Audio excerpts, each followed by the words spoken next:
Hello friends, स्वागत है आपका कमोडिटी इनसाइट्स में। और आज के एपिसोड में फिर से एक बार हम बात करेंगे इकोनॉमिक इंडिकेटर्स की। आज एक ऐसे डेटा की बात यहाँ पे करेंगे डिटेल में, जो बताता है कि एक कंज्यूमर्स को यहाँ पे इकोनॉमी में कितना कॉन्फिडेंस है। So here is the cues, और आपको पता चल गया होगा कि आज बात हो रही है कंज्यूमर कॉन्फिडेंस डेटा की। ये शेड्यूल है यूएस में और इसे हम कहते हैं सीबी कंज्यूमर कॉन्फिडेंस डेटा।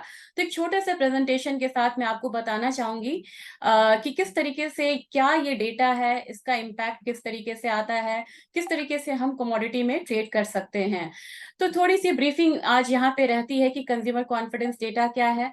सबसे पहले हम जानते हैं ये है कॉन्फ्रेंस बोर्ड कंज्यूमर कॉन्फिडेंस। तो सबसे पहले है कि कॉन्फ्रेंस बोर्ड क्या है। ये 1916 में यूएस में डेवलप किया गया थिंक टैंक का एक ग्रुप है, जो कि इंडिकेटर्स के बारे में यहाँ पे काफी डेप्थ एनालिसिस करने के बाद ये डेटा जो है काफी सारे सर्वेस के बाद प्रोड्यूस करते हैं। कंट्री है यूएस, यूएस में ये डेटा यहाँ पे आना है। इसकी फ्रीक्वेंसी क्या होती है ये जानना काफी जरूरी है, काफी अहम है। ये मंथली डेटा है, यानी कि हर मंथ में ये एक बार रिलीज होता है। सोर्सेज मैंने आपको बताया है कि इसका सोर्सेज कॉन्फ्रेंस बोर्ड है। और सबसे इंपॉर्टेंट चीजें ये है कि किस टाइम ये डेटा रिलीज होगा और क्या इम्पैक्ट देखने को मिलेगा। तो ऑफ कोर्स इक्विटी मार्केट पे इसका जो इम्पैक्ट है वो नेक्स्ट डे देखने को मिलेगा। लेकिन कमोडिटी मार्केट क्योंकि यहाँ पे 9 बजे सुबह से लेकर रात के 11:30 11:55 तक ओपन होती है, तो यहाँ पे इसका जो इम्पैक्ट है, ह्यूज इम्पैक्ट देखने को मिलता है कमोडिटीज में। तो आज के दिन ये जो डेटा है ये 7:30 के करीब इंडियन स्टैंडर्ड टाइम के करीब रिलीज होगा। इम्पैक्ट पहले आने लगता है, तो इसे देखना काफी इंटरेस्टिंग होगा कि कमोडिटी कैसे यहाँ पे बिहेव कर रही है। सबसे बड़ी बात है, ये डेटा यहाँ पे क्या दर्शाता है। ये कंज्यूमर के कॉन्फिडेंस को दिखाता है कि इकोनॉमी में इकोनॉमिक एक्टिविटीज किस तरीके की है और किसी पर्टिकुलर देश की इकोनॉमी में उनका कॉन्फिडेंस किस तरीके का है। यहाँ पे उनके स्पेंडिंग्स को स्टडी किया जाता है, उनके प्रेडिक्शंस को, वो क्या सोच रहे हैं अगले आने वाले कुछ महीनों में इकोनॉमी के बारे में। ये भी काफी सारे इंडिकेशंस जो है इसमें इंक्लूड किया जाता है। और सबसे बड़ी बात है, कुछ पॉइंट्स है जो हम यहाँ पे दिखाना चाहेंगे जो काफी इंपॉर्टेंट होता है, और इससे पता चलता है कितनी इन डेप्थ स्टडी की जाती है इस डेटा को लाने से पहले। सबसे बड़ी बात है कि क्या क्या पॉइंट इसमें कवर किया जाता है। सबसे पहले प्रेजेंट सिचुएशन क्या है इकोनॉमी की। इसमें स्पेंडिंग्स आपको आ जाते हैं, एक्सपेंडिचर्स आते हैं, वो ट्रैवल कितना करना चाहते हैं, लेबर मार्केट कैसा बिहेव करता है, ये सारी चीजें इसमें होती हैं आने वाले। फिर हमारा सेकंड पॉइंट है एक्सपेक्टेशंस 6 मंथ्स हेंस, मतलब यहाँ से 6 महीने बाद उनका एक्सपेक्टेशन इकोनॉमी को लेके, सारे सेक्टर्स को लेके क्या है, ये भी यहाँ पे किया जाता है cover. Short term business conditions outlook, ये काफी इंपॉर्टेंट है। और इसमें ये बताया जाता है कि बिजनेस एक्टिविटीज किस तरीके की रहेगी और बिजनेस एक्टिविटीज को लेके उनका आउटलुक क्या है आने वाले समय में, जिसे ये ग्रो होता हुआ देख रहे हैं या इनकी उम्मीद है कि यहाँ पे जो बिजनेस एक्टिविटीज है ये डाउनसाइड जाएगा। फिर यहाँ पे आता है लेबर मार्केट आउटलुक। काफी इंपॉर्टेंट डेटा होता है क्योंकि यूएस में एम्प्लॉयमेंट, लेबर डेटा और इन्फ्लेशन डेटा काफी इंपॉर्टेंट होता है। और ये चीजें जो हैं, ये सेंटिमेंट्स जो हैं, आगे इंटरेस्ट रेट किस डायरेक्शन में जाएगा इसमें काफी ज्यादा इनका कंट्रीब्यूशन होता है। तो एक लेबर मार्केट का आउटलुक होता है शॉर्ट टर्म के लिए। फिर शॉर्ट टर्म इनकम प्रोस्पेक्ट्स है कि आने वाले टाइम में उनका इनकम बढ़ेगा या कम होगा, यहाँ से या स्टैटिक रहेगा, किस तरीके के इंडिकेशंस आते हैं। ये हमारा, आप समझ सकते हैं कि फिफ्थ इनपुट सारा है इसमें। फैमिली करंट फाइनेंशियल सिचुएशंस, यानी कि उनकी सेविंग्स क्या है, उनका एक्सपेंशन मोड में है, उनकी इन्वेस्टमेंट्स यहाँ पे क्या हो रही है, ये भी काफी इंपॉर्टेंट है। Family expected financial situations 6 months hence, यानी कि 6 महीने बाद वो अपने आप को कहाँ पे पाते हैं कि उनकी जो सेविंग्स है किस तरीके की होगी, अगर वो कुछ एक्सपेंडिचर उनका है वो कैसा होगा।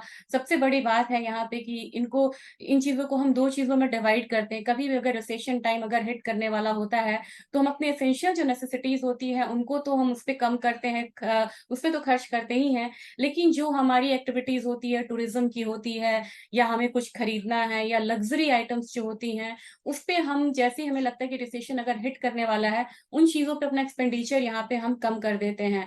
तो जब यहाँ पे फाइनेंशियल सिचुएशन देखा जाता है और उस पे एक्सपेंडिचर की बात आती है, तो इस दो टर्म्स को भी हम डिवाइड करते हैं कि नेसेसिटी जो एसेंशियल उनके आइटम्स हैं उस पे वो कितना खर्च करना चाहते हैं, और ट्रैवल टूरिज्म इन सब चीजों पे वो कितना खर्च करना चाहते हैं, काफी इंपॉर्टेंट होता है।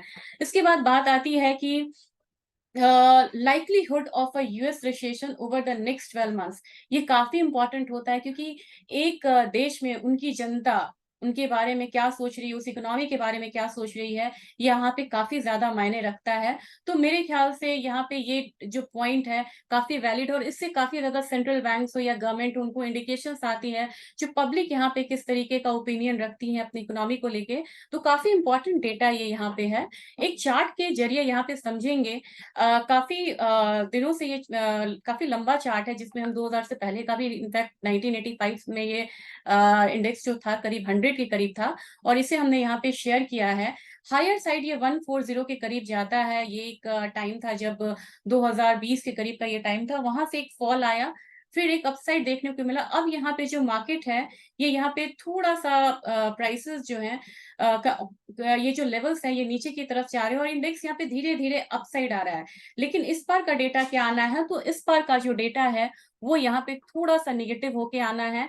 अगर मैं बताना चाहूँ, 117 हमारा लास्ट मंथ का एक प्रेडिक्शन था, लास्ट मंथ का डेटा था, इस बार ये 116 के करीब है। यानी कि डेटा यहाँ पे थोड़ा सा नेगेटिव आने की उम्मीद है।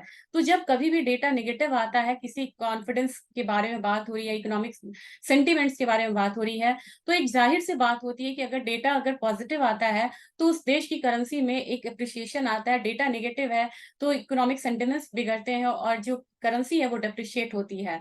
आज का डेटा थोड़ा सा नेगेटिव है यहाँ पे, तो लग रहा है कि डॉलर इंडेक्स में थोड़ा सा दबाव आना चाहिए।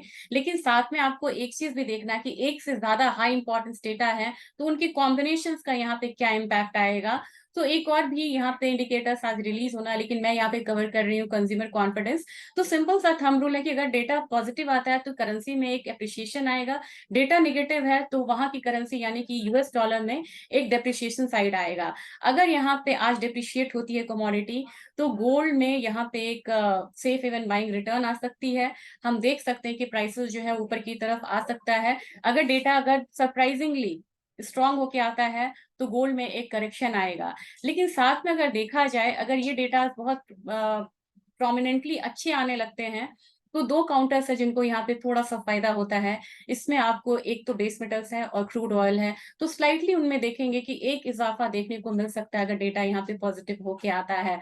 तो वॉच करते हैं ये डेटा, ट्यूनस विद मी वंदना भारती के साथ। तो ट्विटर पे भी आप मुझे फॉलो कर सकते हैं, जहाँ पे ये डेटा का डिस्क्रिप्शन या डिटेल्स मैं देती हूँ कि किस तरीके से डेटा यहाँ पे आने वाला है, इसका इम्पैक्ट क्या आएगा। तो आप ट्विटर पे भी मुझे ज्वाइन कर सकते हैं। हमारा फ्री टेलीग्राम चैनल भी है, कमोडिटी मंत्रा बाय एसएमसी, वहां पे भी आप ज्वाइन करिए और जुड़िए हमसे, ताकि आपको ये जो डेली ट्रिगर्स हैं, क्योंकि कमोडिटी में कोई भी फंडामेंटल्स जो ट्रिगर्स होते हैं ओवरनाइट चेंजेस नहीं हो आते हैं, उसमें करेंसी और इकोनॉमिक रिलीजेस का काफी ज्यादा इम्पैक्ट होता है, जो आपको ट्रेडिंग स्ट्रैटेजीज यहाँ पे देता है, और साथ में एंट्री और एग्जिट बताता है, और मच नीडेड डायरेक्शंस यहाँ पे आपको देखता है। अगर आप टेक्निकल एनालिसिस करते हैं प्लस ये ट्रिगर्स को आप अगर स्टडी करते हैं, तो आप इन डेप्थ एनालिसिस करके एक स्टेबल स्ट्रैटेजीज को यहाँ पे डेवलप कर सकते हैं।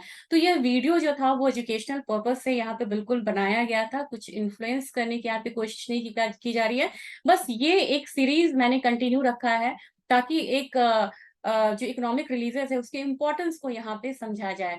इसके साथ आपसे परमिशन लेना चाहूंगी, लेकिन प्लीज कमेंट बॉक्स में आप डालिए कि किस फीडबैक भी आप दे सकते हैं, मोस्ट वेलकम। और यहाँ पे एक चीज और है कि नेक्स्ट डेटा भी आने वाले हैं, जिनका एक्सप्लेनेशन हम आपको देंगे। कुछ अगर आप टॉपिक चाहते हैं जिसमें कि हम यहाँ पे एक्सप्लेन करें आपको, तो रिक्वेस्ट है कि वो भी आप यहाँ पे प्लीज शेयर करें। Thank you.